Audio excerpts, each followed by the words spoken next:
Good morning, नमस्कार। स्वागत है आपका हमारे चैनल जीएस स्टडी 94 में। और दोस्तों मैं यश। तो दोस्तों, दैनिक जागरण की मुख्य पृष्ठ का भाग है जिसे आप संपादकीय या एडिटोरियल के नाम से संबोधित करते हैं, जानते हैं। तो चलते हैं दोस्तों एक नए विषय, एक नए टॉपिक के साथ और जानते हैं कि आज का एडिटोरियल हमारे समाज और देश को जोड़ने के लिए एक कैसा सुझाव दे रहा है और क्या प्रासंगिकता है उसकी। तो इसे लिखा है दोस्तों MJ अकबर जी ने, ठीक है, जो खुद मंत्री रह चुके हैं और हैं भी। अब यहाँ पे लिखा है कि दोस्तों स्वास्थ्य और शिक्षा को मिले प्राथमिकता। तो देखिए, आज यदि देखा जाए हमारे देश में जो GDP का खर्च किया जाता है, तो स्वास्थ्य पे कितना खर्च किया जाता है अन्य देशों के मुकाबले, और शिक्षा पर कितना, सबको ये बात पता है। आज हमारे देश में स्वास्थ्य एक व्यवसाय बनकर रह गया है। यदि आप कुलीन परिवार से बिलोंग करते हैं, आपके पास ढेरों पैसा है, आप आर्थिक रूप से बहुत ही मजबूत हैं, तब आपका इलाज हो जाएगा और आप ज़िंदा बच जाएंगे। अन्यथा दोस्तों, आपने देखा होगा इस पैंडेमिक, इस दौर में, महामारी के, कि ऑक्सीजन के लिए कैसे लोग लाइन लगा कर बैठे थे। पर कुछ अमीर चंद लोग भी थे जो पहले से ही 8-10 बोतल 20 बोतल जो ऑक्सीजन का होता है बाटला, वो बुक करा के बैठे थे कि परिवार का कोई भी सदस्य यदि बीमार होता है तो सबसे पहले प्राथमिकता हमारे सदस्यों को मिलनी चाहिए। और यही कारण था दोस्तों कि गरीब आदमी हॉस्पिटल के गेट पर ही दम तोड़ दिया। उसके बाद उसके शवों को क्षतिग्रस्त किया गया, कहीं कुत्तों के हवाले फेंक दिया गया, कहीं गंगा नदी में फेंक दिया गया, कहीं एक बित्ता गड्ढा खन के उसमें भी दफना दिया गया। बाद में जंगली जानवर उसे अपने मुंह का निवाला बना लिए। तो ये चीज़ें सबको पता है। अब यदि मैं बात करूं शिक्षा को लेकर, तो आपको पता है हमारे देश में शिक्षा कितना बड़ा व्यवसाय हो गया है, जिससे कि ऐसे तमाम तरह की टेक्निकल और फार्मेसी के पाठ्यक्रम हैं जिनके लिए जब सुनेंगे तो हैरान हो जाएंगे। इस महामारी में बताइए 1.5 लाख 2 लाख 3 लाख किसके पास है? नहीं है ना। तो ऐसे के लिए मैं बता दूं, गरीब आदमी बस दूसरों की मजदूरी कर सकता है, दूसरों के यहाँ एक नौकर की तरह बस काम करे, पैसा ले चल जाए। उसे बड़े सपने देखने की कोई ज़रूरत नहीं है, क्योंकि उसके सपने सपने ही रह जाएंगे, पूरे नहीं होंगे। आखिर कहाँ से वो लाएगा? यदि वो डॉक्टर बनना चाहता है, वो इंजीनियर बनना चाहता है, तो कहाँ से लाएगा इतना पैसे? ये तो चंद कुछ बंदों की बात है जो बहुत ही पढ़ने में ब्रिलियंट होते हैं, उसके बाद किस्मत उनकी साथ दे देती है, इक्के दुक्के निकल जाते हैं। पर दोस्तों, हम यहाँ बात कर रहे हैं करोड़ों की। क्या इसी तरह ये गरीब हैं इसलिए इनकी जो शिक्षा है, इनका जो ज्ञान है, इनका जो जीवन है हाशिए पे चला जाएगा? जिस तरह भट्ठे में ईंट को झोंक दिया जाता है, ऐसे ही गरीब और मध्यम वर्गीय परिवार के बच्चों को झोंका जा रहा है। शिक्षा के नाम पे, नौकरी के नाम पे मात्र उन्हें क्या दिखाया जा रहा है पता है आपको? आज नौकरी देंगे, कल देंगे। अरे भैया, सीधे सीधे कह दो नहीं देंगे। कम से कम वो जो लड़का है अपनी जवानी की ऊर्जा को ऐसी जगह पे बर्बाद ना करे जहाँ पर उसे अंत में निराशील होने को मिले और कुछ मिलने वाला ना हो। ऐसे में बता देना चाहिए कि भाई आप जाओ, कोई मतलब नहीं है। चलते हैं अब आगे, देखते हैं। जनता के लिए प्रत्येक चुनाव अपनी मांगों को सामने रखने का एक अवसर भी होता है। इसमें जब स्वास्थ्य सेवाओं से जुड़ी मांग होती है तो मतदाता अस्पताल की मांग करते हैं। अमूमन इस मांग के केंद्र में उनके मन में अखिल भारतीय आयुर्विज्ञान संस्थान यानी एम्स जैसे मेडिकल संस्थान की छवि होती है। मैं एक चीज़ बता दूं, मैं एक रूरल एरिया, मतलब ग्रामीण क्षेत्र से मैं बिलोंग करता हूं, तो मुझे नहीं चाहिए एम्स। मुझे एक छोटा सा प्राथमिक स्वास्थ्य केंद्र चाहिए जहां पर आवश्यकता पड़ने पर वो तमाम छोटी मोटी चीज़ें उपलब्ध हो जाएं आसानी से, और कम पैसे में एक गरीब मध्यम वर्गीय परिवार का इलाज हो जाए। मुझे ये चाहिए। मैं ऐसी चीज़ों का अपेक्षा नहीं करता हूँ, क्योंकि मुझे पता है ना, ये अपेक्षा कब उपेक्षा में तब्दील हो जाए कोई नहीं जानता। मैंने देखा अपनी आँखों से लोगों को मरते हुए, क्योंकि मैं उस फील्ड में हूँ। मैं भी गया लोगों जैसे, मैं एक्चुअली मैं UPSC का स्टूडेंट हूँ, ठीक है, पर मैं डॉक्टरी भी किया था। तो मैं सोचा कि चलो कोविड-19 में कुछ नहीं तो सोशल सर्विस ही करते हैं, कुछ पैसे भी आएंगे अपने पास, ठीक है। क्योंकि हालात आप देख रहे हैं, आप कब तक इंतज़ार करेंगे? हालांकि वो अलग चीज़ है कि लगे हुए हैं, मन बना कर बैठे हैं, ठीक है, हार नहीं मानेंगे। पर ये जो सरकारें हैं दोस्तों, इन्हें विद्यार्थियों से कोई मतलब नहीं। काश कोई तकनीक होती जिसके माध्यम से ये लोग नाप सकते, चेक कर लेते हैं कि हमारे हृदय के अंदर, हमारे मस्तिष्क के अंदर कैसे ज्वाला फूट रहे हैं, कैसे विचार चल रहे हैं जीवन को लेकर, परिवार को लेकर, भविष्य को लेकर। हालांकि एक बढ़िया अस्पताल स्वास्थ्य सेवाओं की पूर्ति के अंतिम पड़ाव का केंद्र होता है। कोई भी व्यक्ति तब तक अस्पताल जाने से बचता है जब तक कि वे उसके अलावा और कोई विकल्प शेष नहीं रह जाता है। यानी एक तरह से संकट का समय ही अस्पताल जाने की वजह बनता है। मौत को टालने की हमारी बेचैनी में हम स्वास्थ्य सेवाओं के व्यापक उद्देश्यों की अक्सर अनदेखी कर जाते हैं। वास्तव में स्वास्थ्य सेवाओं का मुख्य उद्देश्य जीवन को पोषित करना ही होना चाहिए। निसंदेह अस्पताल आवश्यक है, लेकिन वे इस कहानी का अंतिम हिस्सा ही हैं। औषधि विज्ञान के 3 आयाम हैं। पहला रोकथाम, जिसमें महामारी या भीषण बीमारी के लिहाज से जोखिम वाले वर्गों के लिए टीकाकरण जैसे उपाय करना। दूसरा सहज उपलब्ध दवाओं, किफ़ायती औषधियों से उपचार संबंधी कदम। इसमें अंतिम और तीसरा होता है संकट प्रबंधन। तो आप देख सकते हैं कि दोस्तों, जब हम औषधि विज्ञान की बात करते हैं तो किस प्रकार से प्रबंधन की बात है, किस प्रकार से योजना बनाई गई है कि स्वास्थ्य संबंधी आवश्यकताओं को देखते हुए स्वतंत्र भारत के पहले बजट से ही उपरोक्त बिंदुओं में शुरुआती 2 से जुड़ी अवसंरचना में भारी निवेश की दरकार थी, परंतु स्वास्थ्य नीतियों में उनका समावेश पिछली सदी के 90 दशक में ही संभव हो सका। मैं आपको एक चीज़ बता दूं, जब इन्वेस्टमेंट की बात आती है तो भारत सरकार शिक्षा और स्वास्थ्य पर इतना कम करती है ना कि अन्य देश जब इस विषय को देखते हैं, जांचते परखते हैं, तो उन्हें हंसी आती है कि भारत एक ऐसा देश जहाँ पे सबसे ज़्यादा कुपोषण की समस्या है, सबसे ज़्यादा जहाँ पर डायबिटिक पेशेंट हर साल मर रहे हैं, सबसे ज़्यादा कैंसर है, मधुमेह, फलाना ढिकाना, फिर भी वहाँ पे स्वास्थ्य का मतलब कोई मतलब नहीं है। वहीं चाइना जैसे देश को देखिए, अमेरिका, ब्रिटेन जैसे देशों को देखिए, वो चाहते हैं कि हमारे देश के ज़्यादा से ज़्यादा लोग खुश रहें।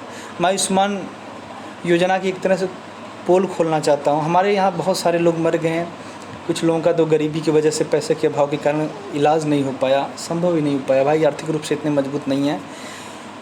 तो मुझे समझ नहीं आया किस हॉस्पिटल में कहाँ काम करेगा। अरे भाई पहले तो चिन्हित करो। जिस तरह अपने बड़े बड़े कटआउट लेकर प्रचार प्रसार करते हो, ये हमने कर दिया, वो कर दिया, कम से कम इसका भी प्रचार कर दिया करो कि इस ज़िले में फला हॉस्पिटल में आयुष्मान योजना के माध्यम से आप लोगों का इलाज होगा। ये कौन करेगा? आपके दादाजी। विगत सदी के अंतिम दशक में प्रधानमंत्री नरसिंह राव द्वारा किए गए आर्थिक सुधारों के बाद ही भारत ने दवाओं का उत्पादन आरंभ किया। तब तक उत्पादन राज्य की अक्षमताओं और राष्ट्र की प्रगति में निजी क्षेत्र को भागीदार बनाने की अनिच्छा के कारण अटका रहा। इसके चलते हमारा पूरा ध्यान अस्पतालों पर केंद्रित रहा। प्रधानमंत्री नरेंद्र मोदी के पहले ऐसे नेता रहे जिन्होंने गरीबों के लिए स्वास्थ्य सेवाओं को प्राथमिकता में शामिल किया। इसके लिए बीमा जैसा व्यवहारिक विकल्प अपनाया गया। मैं मानता हूँ, चलिए ये सारी चीज़ें हैं, किताबों में हैं, अच्छी लगती हैं, और जो लेखक हैं वही चटुकारिता करेंगे। भाई उसके अगेंस्ट, उनके खिलाफ़ बोलेंगे तो उनकी जो पोस्ट है, जो पद है, संवैधानिक पद पे विराजमान है, वो ख़त्म हो जाएगी और कहीं गली में मिलेंगे। पर देखिए, इस विषय के बारे में आपको अवगत करा दूं, ठीक है, पर इस कोविड-19 में सबसे ज़्यादा यदि कोई मरा है, सबसे ज़्यादा मोर्टेलिटी हुई है, तो आप खुद आंकड़ा निकाल लीजिएगा, अमीरों की हुई है कि गरीबों की हुई है, आप निकाल लीजिएगा। चंद गिने चुने एक दुख के मरे होंगे, ठीक है, कुलीन वर्ग के लोग, पर दोस्तों सबसे ज़्यादा जो मौतें हुई हैं वो गरीब परिवारों में हुई हैं, और उन्हें आज भी उसी तरह से ट्रीट किया जा रहा है जैसे वो जानवर हों, जैसे उनका समाज में कोई योगदान नहीं है, समाज से वो अलग हैं, ठीक है, उनके मरने जीने से उन्हें कोई प्रभाव नहीं पड़ता। यह विगत 7 वर्षों के दौरान विकसित किया गया, जो उनके नीतिगत ढांचे का एक उल्लेखनीय पहलू रहा। इसका खाका व्यापक स्तर पर जीवन गुणवत्ता सुधारने के इर्द गिर्द ही खींचा गया है। भारतीय शासन संचालन यानी गवर्नेंस की एक बड़ी विसंगति यह रही कि उसके नीति निर्माण एवं उनके क्रियान्वयन से गरीब तबका गायब रहा है। मैं केवल प्रशासनिक सेवाओं की बात नहीं कर रहा हूँ, हालांकि वे भी बहुत महत्वपूर्ण है। मसला गवर्नेंस का भी है, इसमें निजी क्षेत्र और मीडिया शामिल है जो विचार, समझ और सामाजिक सेवाओं को प्रभावित करते हैं। कौन वास्तविकता दिखा रहा है भैया? मीडिया की बात कर रहे हैं, प्रशासनिक सेवाओं की बात कर रहे हैं। मैं ऐसे भी मीडिया को देखा हूँ जो दिन भर चटुकारिता की राजनीति करते हैं, फलाने को महान बताने, फलाने को भगवान बनाने का प्रयास करते हैं। एक इंसान को भगवान बनाने का जिस तरह से प्रयास कुछ कुंठित मीडिया के माध्यम से किया जा रहा है, वो देश के लिए बहुत ही शर्म की बात है। एक इंसान जो सेवक के रूप में उसे देश की सेवा करनी चाहिए, उसको ईश्वर के रूप में लोग प्रचारित कर रहे हैं, प्रसारित कर रहे हैं कि वो लंबे समय तक उस पद पे विराजमान रहे। और दूसरी तरफ जो प्रशासनिक अधिकारी हैं दोस्तों, आपने देखा होगा, चाहे बिहार रहा हो, चाहे उत्तर प्रदेश, चाहे असम, त्रिपुरा, असम में त्रिपुरा जो सिटी है, वहाँ पे आपने देखा होगा कि प्रशासनिक अधिकारियों के द्वारा जिस अमानवीयता का परिचय दिया गया कुछ सामाजिक लोगों के बीच में जाकर, वो बेहद ही शर्मनाक, बेहद ही घटिया है। और वहीं यदि कोई बड़ा नेता करता, मंत्री करता, तो वहाँ पर तलवे चाटते हैं, जी हजूरी करते हैं। पर नहीं, वहाँ पे कैसे करेंगे? वहाँ पे तो उनको चुलबुल पांडे बनना है ना, गरीबों के बीच में। चुलबुल पांडे, वो भी कौन वाला? छेदी वाला। यहाँ हमें एक विरोधाभासी तथ्य भी स्वीकार करना होगा, और वह यह कि हमारे चुनाव की नीयत तो गरीब तय करते हैं, लेकिन प्रशासनिक शक्ति का नियंत्रण सामाजिक और आर्थिक रूप से संपन्न अभिजात वर्ग के हाथ में होता है। सही है, सही, एकदम सही है। गरीब इसी लायक ही हैं। जब तक आप अपने बच्चों को बैठकर 2 घंटा नहीं पढ़ाएंगे, व्यक्तिगत, व्यवहारिक, सामाजिक, राजनीतिक, आर्थिक शिक्षा नहीं देंगे, तब तक आपके बच्चों का विकास नहीं होने वाला है। क्योंकि आजकल विद्यालय में क्या पढ़ाया जा रहा है आपको पता है, पर ये आपकी ज़िम्मेदारी होती है कि आप कुछ बताएं उसे। भली मनसा या नेक नियत से ही हम इस स्थिति को नहीं बदल सकते। यह एक लंबी प्रक्रिया है, लेकिन इस दिशा में पहला कदम यही होगा कि गरीबों को शिक्षा एवं स्वास्थ्य की कमी के कारण गहराते गरीबी के दुष्चक्र से बाहर निकालें। शिक्षा और स्वास्थ्य में सुधार के बिना उनकी आकांक्षाओं को पंख लगाने की कोई भी उम्मीद बेमानी है। ईश्वर ने गरीब और अमीर दोनों को बराबर अक्ल दी है, लेकिन गरीबों को शिक्षा से वंचित रखा गया है, जबकि उसके माध्यम से ही वे अपनी बुद्धिमत्ता का सबसे बेहतर और उत्पादक उपयोग कर पाएंगे। इसके बावजूद यह समझ पाना मुश्किल है कि साक्षरता को सरकार का घोषित उद्देश्य बनाने में पिछली सदी के 9वीं और आखिरी दशक तक की देरी क्यों की गई। अभी तो और देरी होगी। मैं आपको बता दूं, कुछ लोगों का जो उद्देश्य है, कुछ लोगों का मंशा है कि कुछ लोगों को सही तथ्यों की जानकारी न दें, ठीक है, अन्यथा हमारी पोल खुल जाएगी। हमारे देश में सबसे ज़्यादा जो डिबेट होना चाहिए, चर्चा का विषय होना चाहिए, मुद्दा होना चाहिए, वो शिक्षा को लेकर होना चाहिए, स्वास्थ्य को लेकर होना चाहिए, भुखमरी को लेकर होना चाहिए, ठीक है, बेरोजगारी को लेकर होना चाहिए, हॉस्पिटल को लेकर होना चाहिए, मरीज़ को लेकर होना चाहिए, रोगी को लेकर होना चाहिए। वो चीज़ नहीं है भैया। मंदिर का निर्माण करो, ठीक। हिंदू मुस्लिम जैसे धर्मों के विषय में किसी प्रकार की छोटी सी भी मतभेद हो जाए, उसे राष्ट्रीय मतभेद में तब्दील कर दो, तभी तो हमारा वोट बैंक होगा। उस वर्ष 1947 से अब बीती सदी के 6वें दशक में ही से राष्ट्रीय प्राथमिकता क्यों नहीं बनाया गया? उच्च गुणवत्तापूर्वक शिक्षा कभी नीति नियंताओं की वीरता प्राप्त एजेंडे का हिस्सा क्यों नहीं रही? अगर हमने पिछली सदी के 7वें दशक तक भी गरीबी रेखा से नीचे जीवन यापन करने वालों को शिक्षित कर लिया होता, तो आज गरीबी गायब हो गई होती। लोगों ने भीषण गरीबी से बाहर निकलने के लिए हाथ पैर मारे होते हैं, लेकिन हमने उन्हें सामाजिक एवं आर्थिक प्रगति के लिए आवश्यक उपकरण ही नहीं उपलब्ध कराएं। हमने उन्हें अनेक मूल अधिकारों से वंचित रखा। जहां तक स्वास्थ्य ढांचे का प्रश्न है, तो कोरोना वायरस से उपजी कोविड महामारी ने एक राष्ट्रीय स्वास्थ्य ढांचे की उपेक्षा के सच्चे अतीत को उजागर करने का काम किया है। हालांकि मैं आपको स्पष्ट कर दूं, ये मात्र भारत जैसे देश के संदर्भ में मत बताइए, देखिएगा पूरी दुनिया के संदर्भ में बारे में देखिएगा। जो देश अपने आप को कह रहे थे अरे भैया हमने ये कर दिया, वो कर दिया स्वास्थ्य के मामले में, उनकी किस प्रकार से पोल खुल गई, पूरी दुनिया के सामने जग हंसाई हुई। और भारत जैसे देश में तो आपने स्थिति देखा ही होगा। फिर भी हमारे देश के नेता कहते रहे हमने बचा लिया। अरे भैया लाखों लोग मर गए, किसको बचाएं आप? क्योंकि शिक्षा की कमी से लोग मरते नहीं तो इस महामारी के तौर पर नहीं देखा जाता, परंतु हम उस नुकसान को महसूस करने में भी नाकाम रहे हैं जो शिक्षा के कारण पहुंचता है। अब सोचिए, इस लॉकडाउन में इंसान जी ले खा ले वही बहुत बड़ी बात है। और कुछ वीडियो टेप रिकॉर्डिंग हुए हैं, कुछ ऑडियो टेप रिकॉर्डिंग हुए, जिसमें सीधे सीधे जो उनका सीनियर पुलिस अधीक्षक वो क्या कहता है अपने जूनियर से कि 70,000, 10,000, 1 करोड़, 2 करोड़, 100 करोड़ रुपया यदि इस महीने इस दिन नहीं लेकर आए तो तुम्हें उस पद से निकाल दिया जाएगा, तुम्हारी पोस्टिंग कहीं दुराज के गाँव में कर दी जाएंगी, जहाँ पर तुम्हारी ज़िंदगी ख़त्म हो जाएगी।